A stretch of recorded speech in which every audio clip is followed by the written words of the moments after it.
இன்று நடக்கக்கூடிய காரடையான் நோன்பு பற்றி பார்க்க போகிறோம்.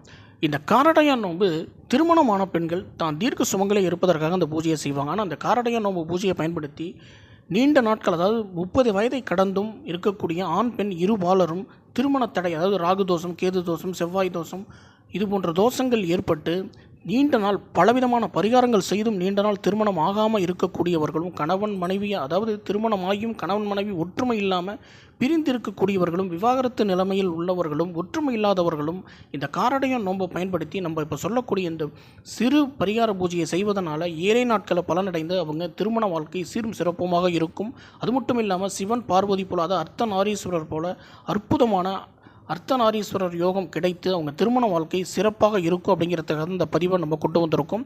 இது பெரிய வீடியோவாக நம்ம சேனலில் பதிவிட்டிருக்கோம். அதாவது கல்யாண வரம் தரும் காரடையான் நோன்பு பரிகார பூஜை அப்படின்னு பதிவிட்டிருக்கோம். அனைவரும் பார்த்து பயன்பெறுங்க. நம்ம சேனல் மறந்து நம்ம சப்ஸ்கிரைப் பண்ணுங்கள்.